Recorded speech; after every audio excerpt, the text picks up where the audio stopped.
boa noite. Ontem a gente teve uma live aqui com o André, eu e o Jack, o Jefferson Nunes, sacerdote lá da terra. Fez bastante sucesso, foi super legal e... Por que não chamar mais um pai de santo pra gente conversar, mais algum diferente, um pouco diferente do que a gente tá acostumado? Isso aí, então tem um amigo nosso que é o Michael Godoy e a gente conversou com ele, ele super topou falar um pouco da forma que ele vê a Umbanda, da forma que ele cultua a Umbanda. Ele é dirigente espiritual também, ele é sacerdote e ele segue uma Umbanda um pouco diferente da nossa, da forma que a gente cultua a Umbanda, a força da natureza, a espiritualidade como um todo. Então a gente chamou o Michael para conversar hoje com a gente e a gente tá esperando ele aparecer, daqui a pouco ele entra aí e a gente chama ele pra conversa. Se já não apareceu, acho que não, né? Não. A Simone, bem-vindas todo mundo que tá entrando aí. E a Simone também é amiga nossa, amiga do Michael também. Fez faculdade, pós-graduação com a gente em naturopatia, naturopata. O Michael também é naturopata, inclusive ele podia ter participado ontem, né? É que a gente tava só em duas possibilidades de câmera. Mas é legal que ontem a gente conversou sobre Umbanda e naturopatia, ou terapias naturais. E ele vive isso também, né? Ele é um bandista e também é um naturopata. Uhum. Então... Enquanto o Michael não chega, eu acho legal a gente começar falando sobre o que é a Umbanda como um todo. Porque eu vejo assim que muitas pessoas que me seguem aqui no Instagram, boa parte delas não são bandistas, não entendem esse universo. Muitas têm curiosidade, mas têm um certo receio ou não sabem onde procurar informação. Então, minha ideia de trazer esses conteúdos, falando da Umbanda aqui também, é para trazer um esclarecimento para as pessoas que ainda não conhecem. O Michael apareceu. Vamos chamar o Michael. Pai Michael. Cadê? Aqui. Segundo.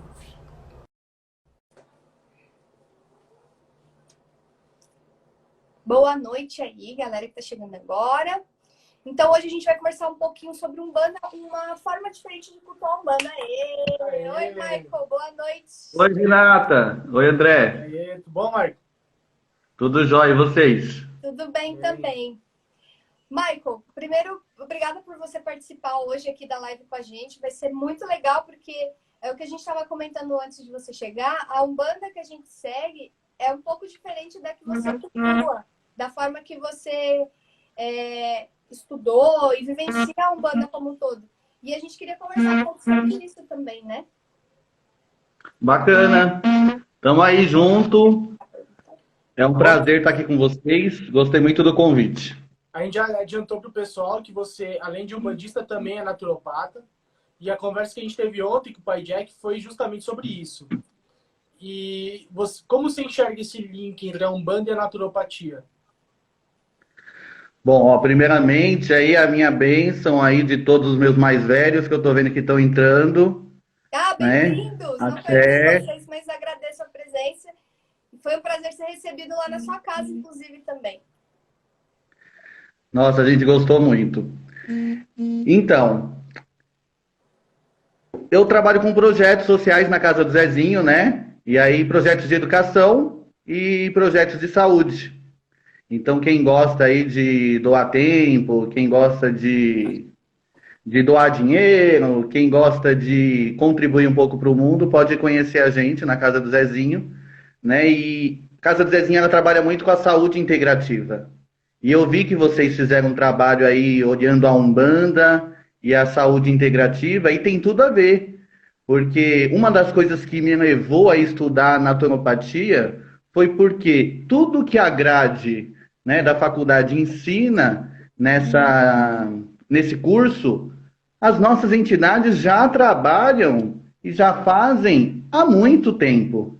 Então, foi assim muito bacana a gente identificar, né, numa faculdade, uma aprovação do MEC, esse reconhecimento de técnicas através da erva, né, lá desde o preto velho, usando uma arruda, mas terapeuticamente, para que serve? Um cristal, né, o passe, que dentro da Umbanda a gente usa como passe, mas dentro da terapia é usado o reiki, essa energia de onde vem, Então tem tudo a ver, né? Tá tudo muito conectado. Não só o MEC, mas também o SUS, né? Colocando em prática, né?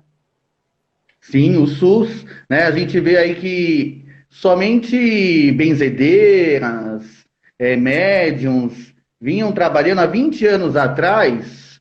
Eu trabalhava com uma entidade chamada Natanael, né? Trabalho com ele até hoje, dentro de uma linhagem através do Caboclo Pena Branca, e ele já fazia acupuntura há 20 anos atrás.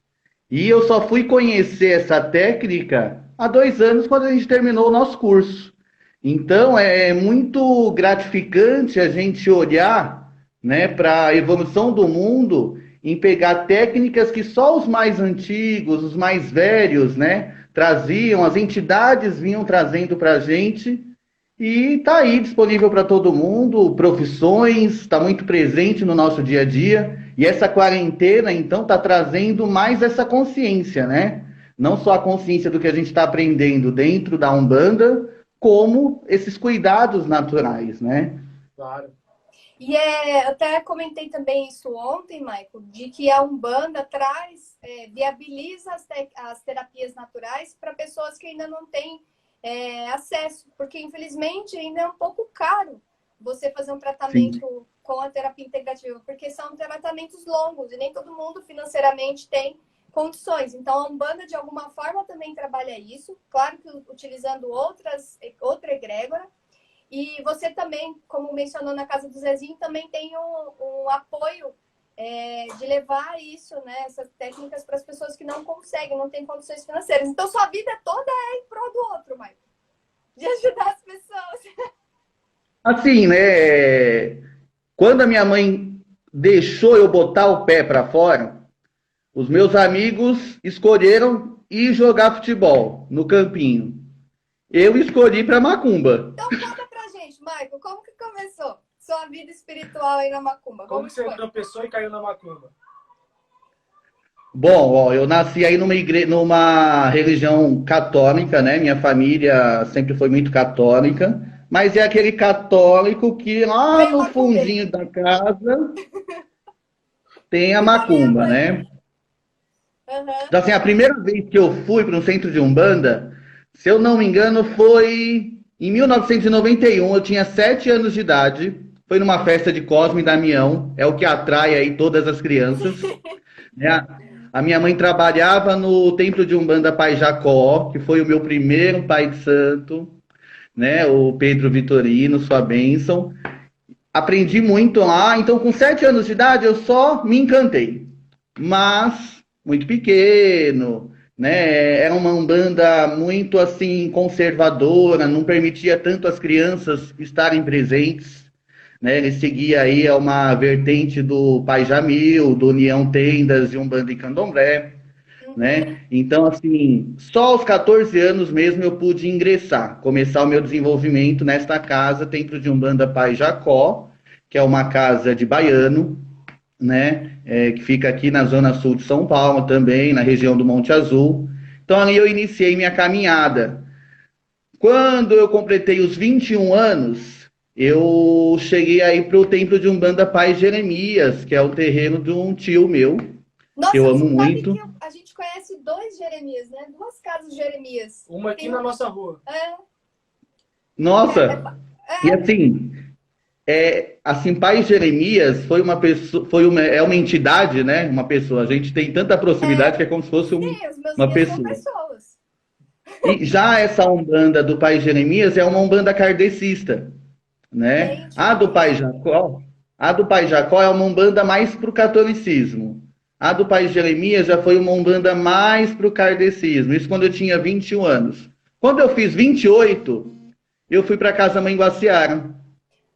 Aí já é uma Umbanda que já tem também o culto, né, ao orixá, né? Cada uma dessas casas tem um jeito muito diferente, né?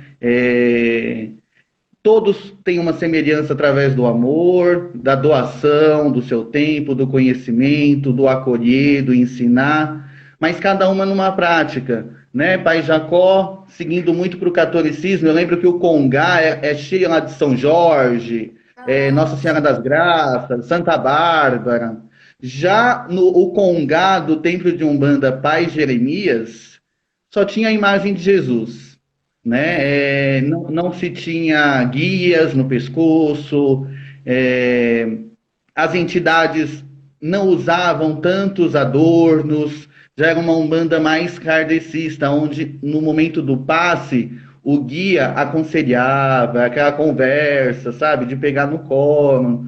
Chegando já na Casa Mãe Guaciara, em 2012, aí eu aprendi muita coisa diferente, sabe? É uma casa de caboclo, é uma casa de ossan, Muita então erva, fiquei encantada. Fiquei muita encantada. erva. A minha mãe de santo, tia Dag, é mega master fodástica em erva. Então, assim, queria muito conhecer o que ela conhece. Ô, Um Mari, dia talvez eu chegue nos 10%. ó, a gente tem duas perguntas aqui pra gente conversar um pouco, pode Ah, ser? A Thaís está perguntando, pode. tá pedindo para você explicar um pouquinho a diferença das três casas. Então, por exemplo, até a gente chegou a conversar um pouco com você que nós seguimos mais a nossa casa não tem rótulos, mas nossos dirigentes fizeram assim a jornada através da Umbanda Sagrada. Então a gente cultua 14 orixás, tem as linhas, várias linhas. A gente trabalha com algumas linhas que você comentou que na sua casa hoje vocês não trabalham. Então, dentro dessas três casas que você passou, qual é assim a diferença Tá. dos orixás que cultua, a linha de trabalho? Como que foi? Ó, a casa do pai Jacó e a casa do pai Jeremias, eles têm uma semelhança muito grande, né? Embora um ia mais para o catolicismo e o outro para o kardecismo, mas uma nasceu da outra, tá? Então lá, por exemplo, a gente tem um ritual que é ensinado inclusive pelo Rubens Saraceni, talvez na sua casa vocês façam, que é o ritual do Amaci, Sim. né? O ritual do Amaci, ele é sensacional dentro da Umbanda, porque para alguns, talvez, o Amaci, não, hoje eu vou fazer um Amaci, amanhã eu vou fazer um Amaci. Não, existe um ritual do Amaci que ele é feito uma vez por ano, onde é trabalhado elementos específicos, como pemba, como azeite de oliva, ervas sagradas de acordo com o fundamento daquela casa. E aí, esse ritual da macia, ele passa a ser iniciado uma preparação 21 dias antes, né, pelos médiuns dirigentes da casa. Quando chega no momento do ritual do Amaci, e você adquire todos esses elementos durante o ritual, não dá para contar como que é, né, porque aí tem os Sim, seus segredos, seus mistérios. Mas é uma iniciação. Então, é uma iniciação na qual o médium passa a ter mais preparo, mais ferramentas para poder seguir por mais um ano em contato com as suas entidades. Nesse momento do ritual do Amaci, lá na casa do pai Jacó, a entidade ela conseguia entender em que grau que o médium está. Será que eu posso avançar? A partir de agora dá para você entrar numa gira de esquerda? Olha, será que a partir de agora você já pode fazer trabalho em campo? Né? Através desse ritual de Amaci, você tinha uma ferramenta de preparo, de conexão com as entidades, tá? Não estou falando de orixás ainda. uhum. Lógico, através das ervas, os orixás se faziam muito presente. Mas quais eram esses orixás? Ogum, Iemanjá, Nanã, Yansan, Obaruaê, muito raro, Xangô, muito raro, né? Às vezes, a gente chegava a trabalhar com o Xangô, às vezes, uma vez por ano. Com o Obaruaê, uma vez por ano. Ogum, uma vez por mês, né? Oxóssi Orixá não vinha, mas ele se manifestava através dos caboclos, né? Nossa, As perfeito. santas, as mães, né? Eram essas 4 iabás, orixás femininos que a gente cultuava nessas casas: Yansan, Nanã, Iemanjá e Oxum. Então, o que acontece? Para você ter uma incorporação do orixá, você não precisava passar por uma iniciação, né? Como é feito no candomblé, ou como é feito até na casa que eu frequento hoje, que eu trabalho hoje, na qual eu aprendi a cultuar o orixá de uma outra forma, né? Nessas duas umbandas, Pai Jeremias e Pai Jacó, o contato seu com o orixá é uma vibração bem sutil, né? Vou fazer um comparativo que a minha mãe de santo faz e que eu gosto muito. Lá na Casa Mãe Guaciara, quando a gente incorpora o orixá, é como se a gente estivesse colocando a mão naquela caixa de força lá da rua, no poste. Bum! Meu, a incorporação é menos de 1 segundo, sabe? São segundos da manifestação do orixá. Você não consegue incorporar um raio, né? Uma onda do mar, que os orixás são esses, é a natureza, né? Se manifestando. Já na casa do pai Jacó e do pai Jeremias, como é uma vibração que você se conecta, né, mais sutil, mais leve, é muito similar com o método da incorporação do orixá do Rubens Saraceni, da Umbanda Sagrada. Sim, talvez seja um pouquinho mais forte do que você incorporar um baiano, um preto velho. A vibração ela é diferente, é mais forte. Mas ainda assim não é como uma incorporação de um orixá visando aquela vibração pura da natureza, né? Dentro Você trabalha na sua casa, né? A casa que você frequenta hoje. Então, hoje na Casa Mãe Guaciara, né, eu trabalho com os orixás diferente da casa do pai Jacó e pai Jeremias. Lá você começa com esse seu desenvolvimento com caboclo, preto velho, até começar a ter a ordem de passe, até você conhecer os fundamentos das suas entidades, dos seus guardiões, as ferramentas de trabalho, quais são os assentamentos, que aí é o grau de Buri, né, que para nós é o maior grau dentro da Umbanda. Depois desse processo que você tem aí uma conexão grande com as suas entidades, a gente começa um culto ao orixá, que é você conhecer então, o seu DNA. Primeiro você conhece todo o seu enredo espiritual, sua egrégora, seus guias, o fundamento de cada um. Depois desse processo você começa a entender os orixás que te regem. Exatamente, aí é um processo bem devagar, porque quando você entra para o orixá, né, dentro da Casa Mãe Guaciara, eu aprendi que o orixá não é algo intocável, não é algo distante. A natureza está aqui para todos, bem próximo. Você sente o orixá no seu corpo, na sua casa, quando você sai na rua, quando você olha para o sol, quando você olha para uma árvore, quando você pisa numa grama, sabe, quando você vai para uma praia, no mais silêncio, sabe? Igual as pessoas dizem, nossa, Xangô é uma bagunça, é uma gritaria. Realmente, os filhos de Xangô adoram uma bagunça. Isso aí. Mas eu conheço muitos filhos de Xangô que para poder se conectar com Xangô, ele precisa estar no seu silêncio, na sua paz, na sua harmonia, sabe? Diferente de estar lá numa farra, né? Os fogos, um vulcão, a milhão. Então, assim, na Casa Mãe Guaciara, depois que você conhece as suas entidades, você começa um processo de estudo, de autoconhecimento, né? A gente entende que o nosso orixá é a nossa energia, é a sua identidade, né? É a sua essência. O primeiro orixá é a sua essência. Então, quando você passa a conhecer esse seu DNA, é um estudo, é uma reforma íntima, um estudo de autoconhecimento, que leva aí uns 2 anos focando só nisso. E aí a nossa mãe de santo, pelo que ela vai conhecendo, convivendo, ela já tem uma noção de qual é o seu orixá. Também passa-se por processos de rituais de dança para ter a manifestação do orixá. Existem momentos de você fazer um jogo de búzios para poder ter uma confirmação, né? Cada casa tem o seu método para poder identificar, né? E você tem que ter muita confiança no seu dirigente. Eu, graças a Deus, não tenho que me queixar de todas as pessoas, pais de fé que eu tive, pais de santo, tia Dag, que é minha mãe de santo, eterna, que foi quem assentou o primeiro orixá na minha coroa, né? Sou filho de Oxalá, Oxaguiã e Iemanjá. Então, são orixás da criação, né? Foi muito difícil entender o que é ter um orixá da criação no meu caminho. Eu até tenho um livro que eu recomendo.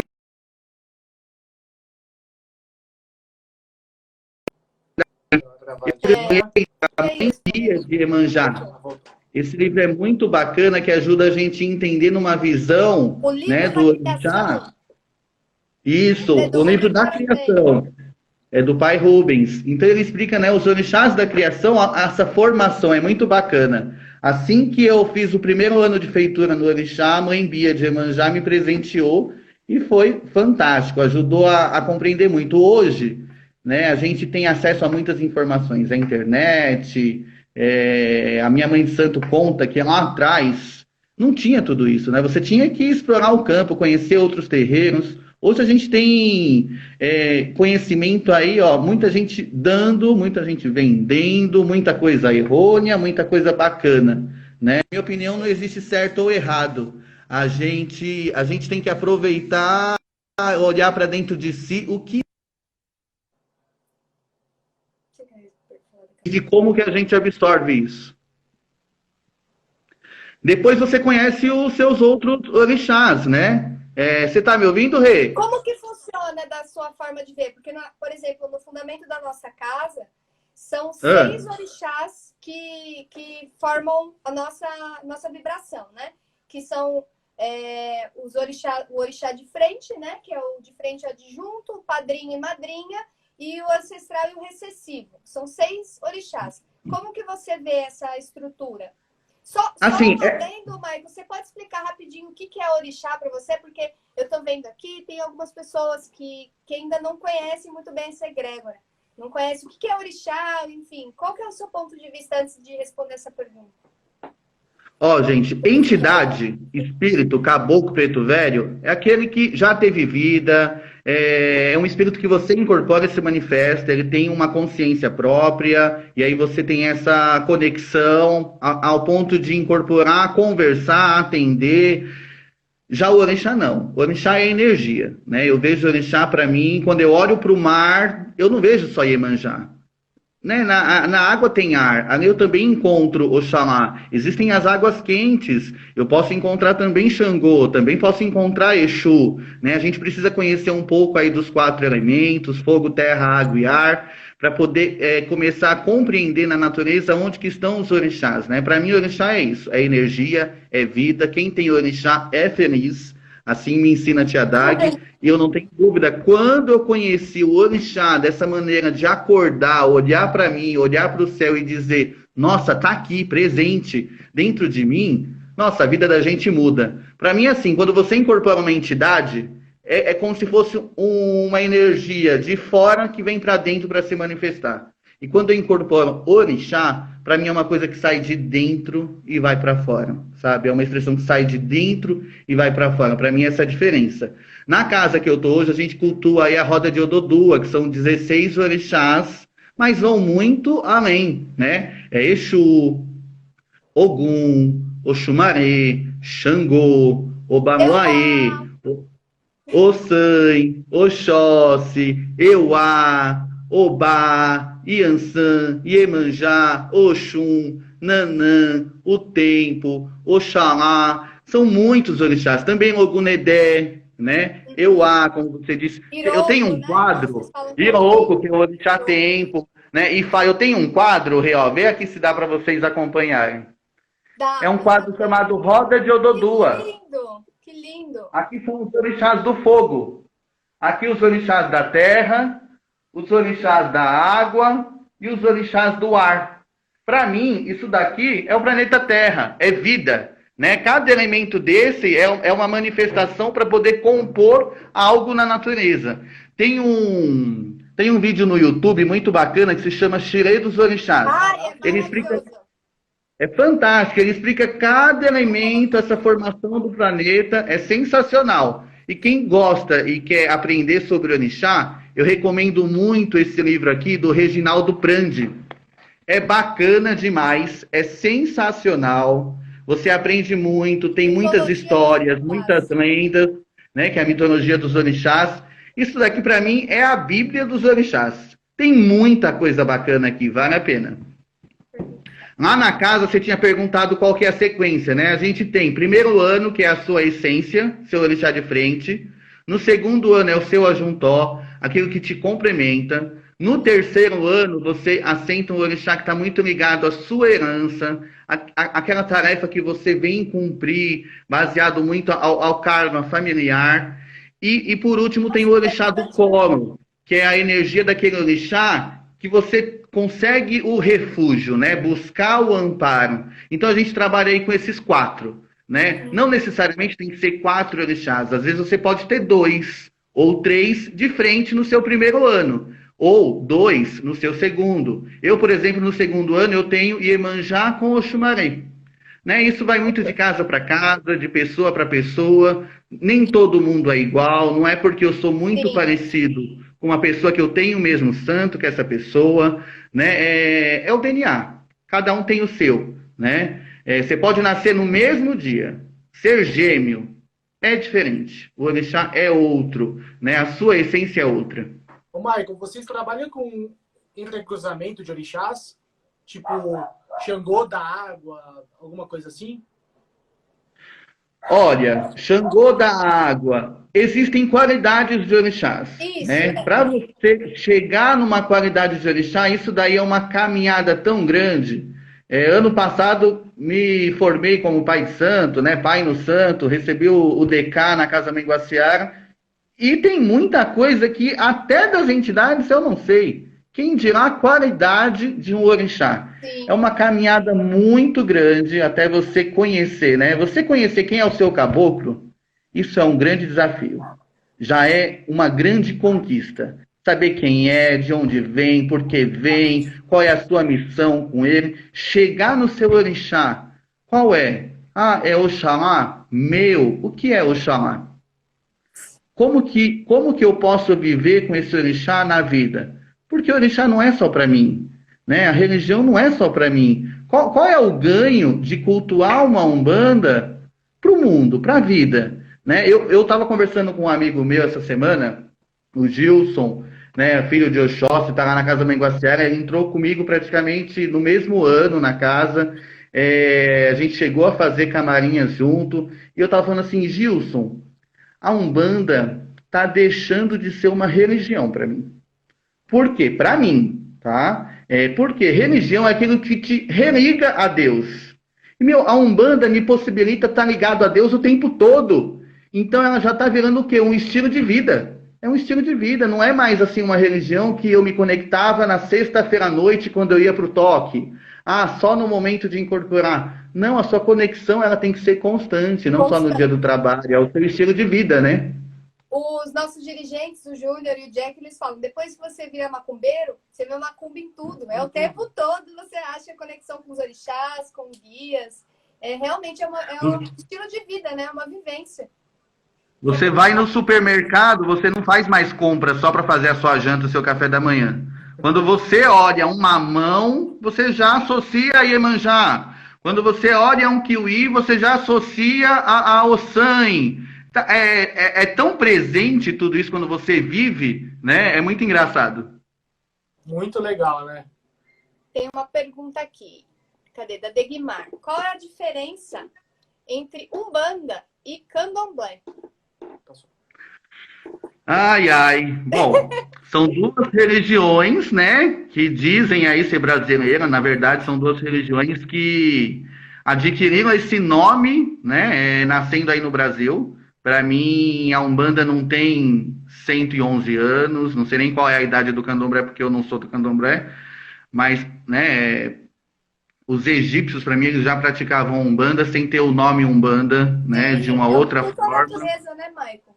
Como você o culto à natureza. Mas, assim, se eu for pensar no que é Candomblé, o Candomblé puro, pelos amigos que eu tenho, que vivenciam, eles cultuam apenas o orixá, tá?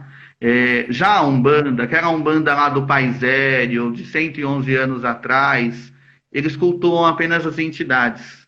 Só que a gente é tudo tão junto e tão misturado, você passa por 5 casas. Não tem como você abrir um terreiro igualzinho a essas 5, porque você vai colocar um pouquinho de você, né? Então, por isso que essa Umbanda, talvez hoje não é uma Umbanda sagrada igual a do Rubens. Não. Por quê? Já tem ali um pouquinho do seu pai, da sua mãe, da sua casa, né? Então, assim, em base, o que eu aprendi é que a Umbanda, ela cultua, trabalha apenas com as entidades em prol da caridade, né? Espíritos, caboclo, preto velho, criança, boiadeiro, marinheiro, e o Candomblé é o culto ao orixá. Mas eu conheço muita casa de Candomblé que trabalha com caboclo, que trabalha com Exu, e muita casa de Umbanda que trabalha com orixá. né, que cultua o orixá. E não está errado, né? A natureza está aí para poder te conectar e te proporcionar todas essas conexões. Tá tudo certo, basta ter amor. Uhum. A Cíntia está perguntando, queridos, qual a diferença entre entidades e orixá? Cíntia, o Michael explicou agora há pouco, acho que você entrou um pouquinho depois, você não viu, mas Michael, vê se está certo. Basicamente o quê? As entidades são espíritos que foram humanos e depois do desencarne continuaram a evolução e hoje vêm para nos auxiliar e ajudar também os próximos. Então, entidades a gente consegue conversar, são espíritos, são pessoas, só não tem o corpo físico. E vêm, né, se aproximam da gente dentro da lei divina, em prol de nos ajudar, se ajudar e também ajudar o próximo. Orixás são qualidades de Deus, são energias de um todo, como o Michael falou, né? No mar, a energia do mar, a gente vê lá Iemanjá, a gente vê, como você falou, Oxalá também, daí tem as águas quentes, tem Xangô, por exemplo. Então, Xangô é o nome que, vou falar do nosso ponto de vista, Xangô é o nome que a gente dá para a lei, para a justiça de Deus, né? A justiça divina, ao invés de falar justiça divina, a gente fala Xangô. Mas isso muda um pouco, né? A forma que vê. Mas basicamente orixás são energias da natureza e entidades são espíritos. Assim como nós. Nós vamos morrer um dia, desencarnar e quem sabe a gente não também se torne um trabalhador do lado de lá, não é? Exatamente. Foi a Cíntia que perguntou? Foi a Cíntia. Ô Cíntia, ó, eu vou te indicar, tem um livro que eu gosto muito, que é o Flecha Dourada, o Guerreiro do Arco-Íris. Para você entender um pouco sobre as entidades, ajuda muito, muito, muito mesmo, tá? É sensacional. Eu ganhei um livro, que, ó, eu tenho que puxar a sardinha, né?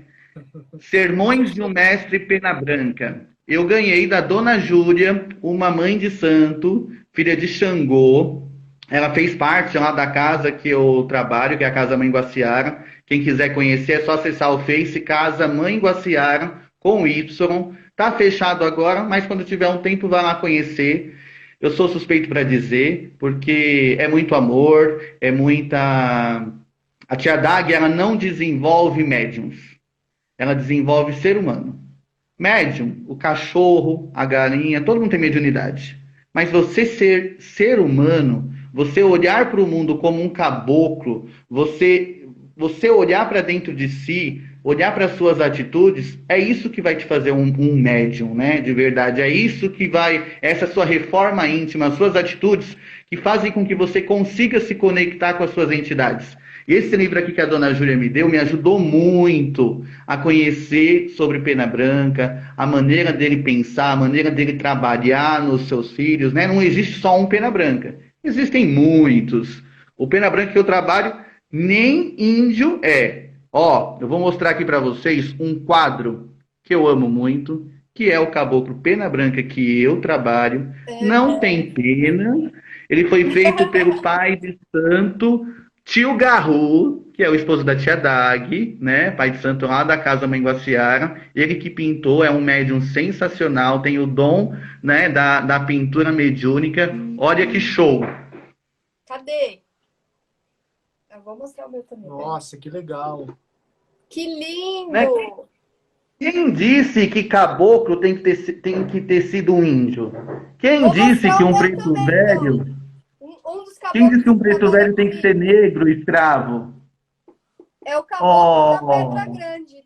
Também não tem pena, também não tem um arquétipo visual, né, do caboclo, mas ele trabalha nas pedras grandes. Sensacional. A gente pode fazer uma comunidade no Orkut de pessoas que tem caboclo que não é brasileiro, que não é índio brasileiro. Porque já tem dois eu também, que o meu foi samurai. Meu caboclo foi samurai.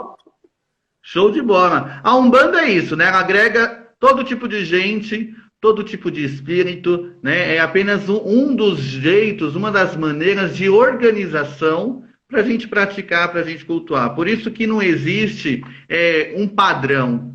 Cada casa tem o seu jeito, tem a sua verdade. Né? Não existe uma regrinha. Por mais que as federações elas tendem a fazer uma supervisão, você tem que mandar a ata de todo o trabalho, como é que foi, né? Tem um monitoramento, um acompanhamento, mas Cada um tem a sua individualidade, a sua particularidade. E é isso, é muito mágico, né? Porque quando eu comecei na Umbanda, eu achava, nossa, caboclo, ele deve ter pena, cocá, é tipo Rambo, né? Flecha, mas não. Engraçado que o Caboclo Pena Branca é a única entidade que eu nunca vi na fisionomia humana.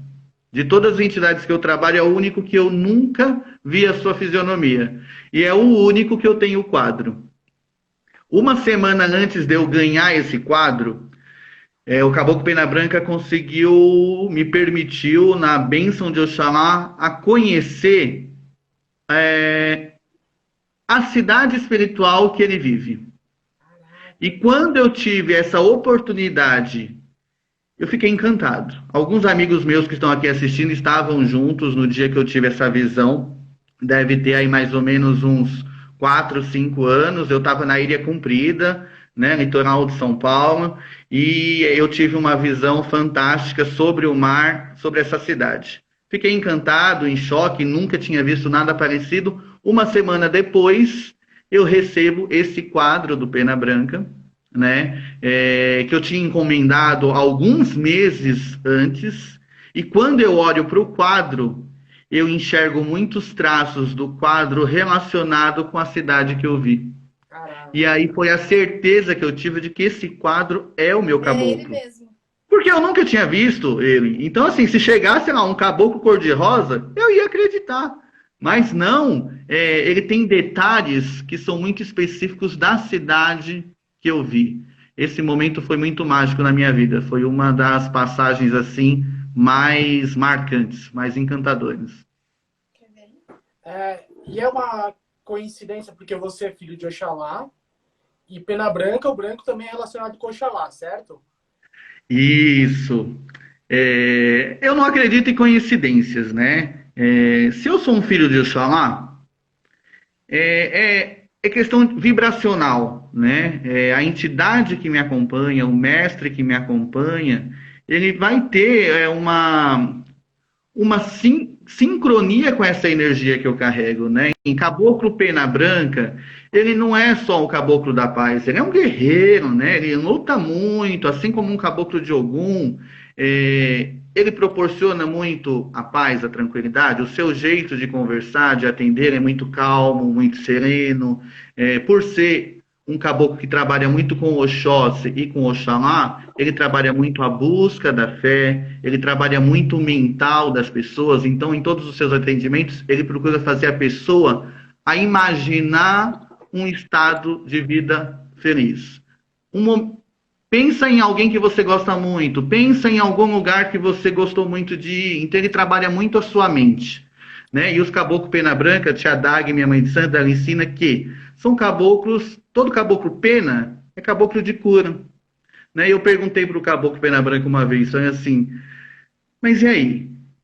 Pena é cura, por isso que vem muita gente doente, passar com o senhor, tal. Aí ele falou assim para mim, não, pena também é conhecimento, né? Se a gente olhar lá, né, a escrita, né, a caneta de pena, né, foi uma das ferramentas que foi lá 500 anos antes de Cristo, foi aí mais ou menos até o século XVIII, essa ferramenta para poder passar o conhecimento. Então, pena, Legal, caboclo né? pena, Não tinha visto é isso. caboclo de cura, caboclo que passa o conhecimento, né? Uhum. A Thaís mandou um coração ali, que ela também trabalha com Pena Branca. A Bel, André, e a Karen perguntaram para a gente explicar um pouquinho sobre os orixás, que o Michael explicou como que funciona, da forma que ele vê os orixás que compõem a energia da pessoa, e elas perguntaram da nossa casa, que eu mencionei que são 6 orixás. Ela pediu para explicar um pouquinho como funciona. Quer explicar? Conta aí pra gente. A gente tem aquele orixá que tem uma grande dominância, né? Que a gente chama de orixá de frente. E geralmente quando pergunta, você é filho de qual orixá? Geralmente o que você fala é o de frente. Então, tem também aquele... Mas o que é? Elas querem entender o que cada um faz. O que é o orixá de frente? O que é o orixá de junto? Como que vocês ficam sabendo qual é o orixá de frente, André? é no convívio do dia a dia mesmo. No dia a dia de ir experimentando, ir sentindo, ir incorporando. A gente tem dias que que toca para trazer o orixá de frente. E aí vê aquela manifestação, aquela incorporação que é diferente. Que você sente que alguma coisa dentro de você mostra que é esse. É esse. Que nem quando me vem Oxum e Ogum é diferente. Não é como os outros. Eu sinto Oxóssi, eu sinto Xangô, mas quando vem Ogum, é exatamente como você falou, é de dentro para fora. Parece que cada célula, cada átomo está vibrando na frequência certa. Na casa de vocês, vocês incorporam o orixá, independente se você é filho desse orixá? É possível incorporar todos os orixás? Sim. Bacana. A forma que a gente vê, como o André falou, né? Como que você descobre qual que é seu orixá, que é uma dúvida muito comum. Como o Michael falou, cada casa tem uma forma. Na nossa casa, é através do conhecimento. Os dois dirigentes os dois pais da casa têm Oxóssi, né? Na coroa ali. Então, a gente tem muito, assim, o embasamento prático, mas também muito teórico. Além do conhecimento e do autoconhecimento, da vivência, como o André falou, nossa casa também trabalha com ayahuasca. Alguns dos filhos também participam dos rituais e é possível também, não é obrigado, é um outro trabalho, mas também é uma ferramenta que é possível. E o nosso dirigente, ele não faz o jogo de búzios aberto. Mas para os filhos da casa, depois de um determinado tempo, ele faz a confirmação, como você falou também, para os filhos da casa. Então, é um processo também, assim como você falou. Não tem todo esse tempo, né, que você falou que é pré-determinado na sua casa, né? Acaba acontecendo a cada 2 anos, porque, sabe, quando você vai assentar o segundo orixá, é quando você consegue entender o primeiro. Sabe, é um tempo que parece uma eternidade, mas é muito pouco. Eu, por mim, ficaria aí 7 anos para conhecer cada fase, porque ainda assim é pouco. É muita informação para a gente poder aderir. Mas é sensacional, porque assim, eu tenho a sorte de ter uma mãe de santo que também tem Oxóssi no enredo, então ela faz você pegar a sua flecha, correr, né? Dizem que assim, nossa, Ogum é para abrir caminho, é mais rápido. Não, os Oxóssi, eles são ligeirinho, correm na mata ali sem ninguém perceber, sem fazer barulho. E a tia Dag, ela ensina muito você a pescar, né? Ela não te dá o peixe, ela te dá o caminho, é uma pedagoga. Então, por ser pedagoga, ela tem esse jeito, né, de te ensinar a pescar. Então, é um processo muito individual. Tem pessoas que estão num desenvolvimento e que leva 3 meses. Tem gente que leva 4 anos. É um processo muito individual, né? Sim. Tem bastante gente perguntando como que descobre o terceiro, quarto, quinto, sexto. De novo, que nem do primeiro. A gente já teve dia ancestral? Já teve ritual para saber orixá ancestral também, sim, no curso de desenvolvimento mediúnico. Que na nossa filosofia é aquela energia primária que te criou. Aquele primeiro orixá, e é o único presente em todas as suas encarnações. Né? Na Umbanda do Pai Zério, né, eu aprendi que a sua entidade, ela confirma qual é o seu orixá. Né? Agora imagina nos tempos de hoje, que a gente tem aí tantas dúvidas, né? Há 100 anos atrás tinham muitos mais médiums inconscientes, então a chance de uma entidade confirmar o seu orixá sem o médium ter aí a sua interferência, né? Mas ainda existem umbandas como a de Pai Zério, que o tempo, o seu convívio, a sua dedicação com a entidade vai te trazendo essa segurança, né? Um trabalho mediúnico mais firme, ao ponto da sua entidade confirmar quem é o seu pai, quem é a sua mãe, qual é o enredo que você trabalha, né? Essas umbandas assim mais raiz, elas têm essa manifestação, até porque o que acontece, a maioria dessas umbandas, elas não têm um ritual, né? Como a casa de vocês, como a casa que eu trabalho, de te preparar para que o orixá se manifeste, né? As umbandas mais antigas eram um contato com a entidade, caboclo, preto velho. E toda entidade, ela te leva para o orixá, né? Toda entidade, porque se o orixá é a natureza e as entidades da Umbanda cultuam a natureza, é óbvio, elas vão te levar para o orixá. Eu não troco o caboclo por orixá nenhum. Quando você morrer, o caboclo vai te encontrar na Aruanda. O orixá, ele tá aqui, ó. É energia deste planeta. Quem me garante que vai ter esse orixá me aguardando do outro lado? Ai, Michael, Mas eu amo tudo, amo todos, pratico tudo, gosto muito, né? A Umbanda, ela tem esse mix, né? É a cultura do índio, do negro, do branco. O branco, quando olha lá para o rio e encontra a imagem de Nossa Senhora da Aparecida no rio, fala, nossa, uma santa, padroeira do Brasil, tal. O índio não, já olha lá para cachoeira, encontra Yara, né? O negro vai lá e encontra Oxum quando olha para a cachoeira. Então esse mix da Umbanda, ele me encanta, né? Eu sou uma pessoa que gostei de curiar muitas religiões. Wicca, evangélica, xamanismo. E o que mais me atraiu e me fez ficar na Umbanda é porque a Umbanda ela tá aí para tudo e para todos, né? Tem que ter discernimento, você tem que ter discernimento para saber como conduzir, o que absorver, tem que ter começo, meio e fim. Não dá para também ser a festa do oba-oba, vamos praticar de tudo aqui, né? Acho que tudo que a gente pratica tem que ter alguém preparado para isso. E a Umbanda é uma religião que vem muito do mais velho, né? Muito do conhecimento. Por isso que a gente tem que respeitar muito os nossos antepassados, sempre agradecer os mais velhos, respeitar os mais velhos, confiar, ter essa entrega, essa confiança. Porque tem tanta gente que diz tanta coisa sobre Ogum, que se eu não acreditar e confiar na minha mãe de santo, na casa que eu estou, você não vai ficar em lugar nenhum, né? Existem muitas respostas. Mas qual é a sua resposta? A sua, exatamente. Só deixando claro aqui, que mandaram perguntando de novo, a Bel, e para deixar claro. Então, o que acontece? Do nosso ponto de vista, lá na nossa casa, nós temos 6 orixás, sendo que são 3 casais. Não é feminino e masculino, são energias. Então, são polaridades. Negativas, positivas, masculinas e femininas. Nós temos 3 casais dessas energias que nos regem.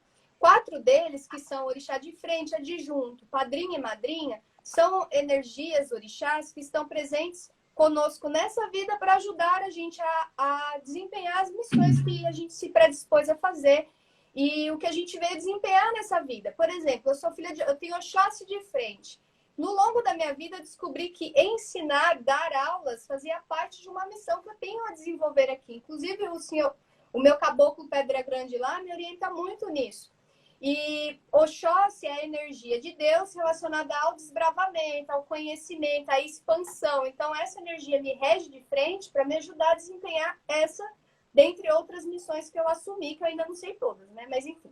Esses 4 orixás, padrinho e madrinha também, estão presentes nessa vida para ajudar a gente nesse desempenhar, nesse decorrer. Eles alternam, né? Então, Oxóssi em algum momento da minha vida vai estar mais presente, em outro momento, Oxum, que é minha madrinha, vai estar mais presente, dependendo do que eu estou desenvolvendo naquela vida, né? Naquele momento da minha vida. Os orixás recessivo e ancestrais são 2 energias ancestrais que nos regem na centelha divina. Quando Deus criou a nossa essência, a nossa alma, esses orixás se aproximaram e é como se eles estivessem em mim, independente da encarnação, para sempre. Em todas as encarnações, eles vão ser a minha essência. Como eu falei, energia que emana e a outra que absorve. Mesmo assim, no meu caso, eu tenho Iemanjá e Oxumaré de ancestrais. O que isso quer dizer? Que todas as vidas que eu tiver, essas energias vão estar presentes em mim. Então, eu vou ter algumas qualidades, algumas características sempre de acordo com essa energia que me rege. E que vão me auxiliar também, tanto para desempenhar as funções, quanto para aprender e desenvolver algumas outras habilidades. Então, basicamente, é isso. Legal que a Daniela perguntou. Renata, explica isso no seu caso. Você explicou. E é isso. Outra coisa que perguntaram aqui também, que passou a pergunta e não dá tempo de gente responder. Cadê aqui? Orixá, é o Marinho que está perguntando. Orixá é o mesmo que elemental? Quem quer responder? Michael. Quer responder?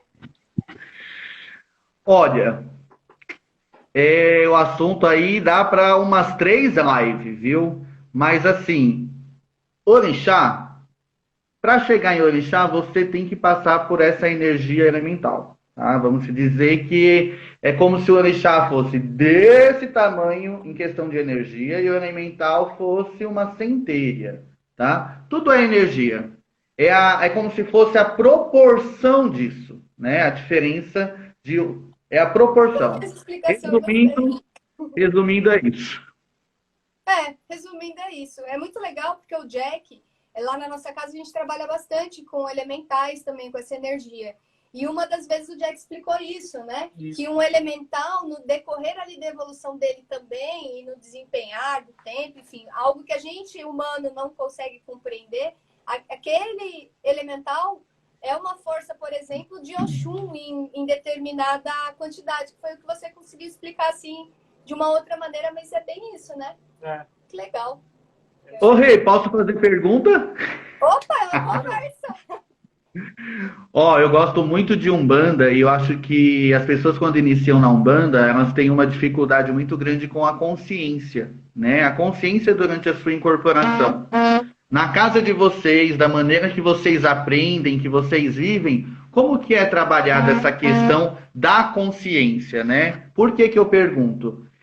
Na primeira casa que eu iniciei, a gente aprendeu que o melhor médium é o médium inconsciente.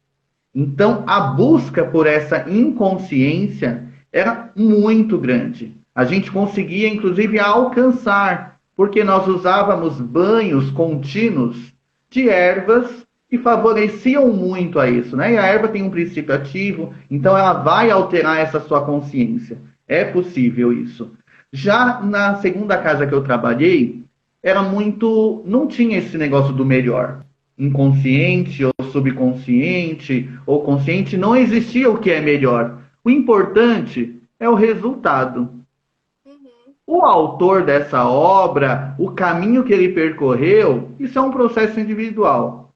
Na casa que eu estou hoje, na Casa Menguaciara, a gente preza que o melhor médium é o médium consciente, né? Não só ali no seu processo de trabalho da incorporação, mas assim, a consciência do que você está fazendo. Por quê? É no momento de um trabalho que você está consciente que você aprende. Você aprende muito com a sua entidade. Quantas vezes a sua entidade atende alguém e tudo que aquela pessoa está precisando no momento é o que você está precisando. Não, né? Tem as pessoas que têm as questões que você tem. É incrível. E na sua casa, como que é isso, essa questão da consciência? Como que é abordado? A gente é bem incentivado a ficar o mais consciente possível. Tanto que a gente é uma casa que lá também tem o trabalho de ayahuasca, que é um trabalho de expansão consciencial, né? Então, quando a gente está lá fazendo o trabalho de Umbanda, a gente, nos trabalhos de terça-feira, que é a educação mediúnica, a gente é extremamente incentivado a conversar com os nossos guias, a aprender o que eles têm para nos ensinar, que é uma quantidade enorme, né, de ensinamentos que eles têm para nos passar, e também durante os trabalhos. É uma coisa que acontece sempre comigo, e toda vez que eu converso com os demais médiuns da casa, eles relatam a mesma coisa. Que às vezes o que vai ser falado para o consulente não nos diz respeito. Então, nessa hora, a gente perde. Parece que tá mudo, parece que abaixou o som. Falou, o que aconteceu? Parece que tá mesmo preservando a privacidade da pessoa que está na nossa frente. A gente escuta, mas não ouve. Mas quase sempre, se não sempre, a gente tira alguma informação, algum ensinamento que vai nos ser útil ou para aplicar na nossa vida, ou para dar um conselho para alguém, aprender com o erro do outro também, né? Com consciência ou não, tem que ter uma ética, né? Ou do médium, ou do cambono, né? E, assim, é engraçado que, por exemplo, com 14 anos de idade eu comecei a dar passe. Eu olho para trás e falo, meu Deus, o que a pessoa, como médium, sabe? Nada. Ainda bem que a entidade sabe muito. Mas é isso, né? a nossa preparação, o nosso dia a dia, a nossa história de vida, ela contribui muito para poder trazer essa ética. Eu errei muito, comecei muito novo e errei muito. Graças a Deus, eu tive pessoas aí que me colocaram na rédea e hoje, né, consigo aí ter um discernimento. Sou eu, não sou eu, é a entidade, isso daqui eu pego para mim e uso, não, isso daqui não me diz respeito. Vamos deixar isso de lado, né? Mas assim, eu aprendi que quanto mais você confia na sua entidade, essa questão de consciência, ela passa rapidinho. Tem um exemplo que o meu preto velho costuma dar para os médiums quando conversa com eles sobre essa questão, que é assim, ó, eu vou até ilustrar. Aqui é o médium. É um copo com leite. É uma essência, né, específica, é branco, tal. E aqui é a entidade. Vamos usar aqui um copo com café. A entidade tem a sua essência. O médium tem a sua essência. No processo de incorporação, um casa com o outro. Não é só o café e não é só o leite. Um complementa o outro. Às vezes, o seu café com leite está mais forte, tem mais café. Às vezes, ele está mais fraco, porque tem mais leite. Mas o processo de mediunidade, ele vai acontecer. Se você tiver amor e confiança, não importa se a entidade está incorporando, estando do plano espiritual, ou se ela está presencialmente aqui no terreno. Legal. Essa distância, ela é indiferente. O tamanho da sua consciência é indiferente. O que importa é a sua entrega. É o resultado, né, do que vai chegar. Só respondendo aqui, a Bel perguntou, quando se toma o chá, vocês ficam conscientes? Isso é consciente e inconsciente, isso é uma dúvida bem frequente. A ayahuasca, ela não é um alucinógeno, então o tempo todo nós sabemos quem somos, onde estamos e o que estamos fazendo. O que eu costumo falar para quem nunca tomou chá, qual é a sensação, Renata? É como se fosse, para mim, é como se fosse uma meditação mais vívida. Então, é como se eu soubesse que eu estou meditando, mas eu sinto cheiro, eu sinto gosto, eu sinto mesmo, né? Os 5 sentidos mesmo ficam mais aflorados. Mas o tempo todo eu sei quem sou, onde estou e o que estou fazendo. Então, não se perde a consciência. Eu falei que não fica consciente, fica hiperconsciente, porque são nem os 5 sentidos, né? Porque a intuição, a mediunidade fica muito aflorada.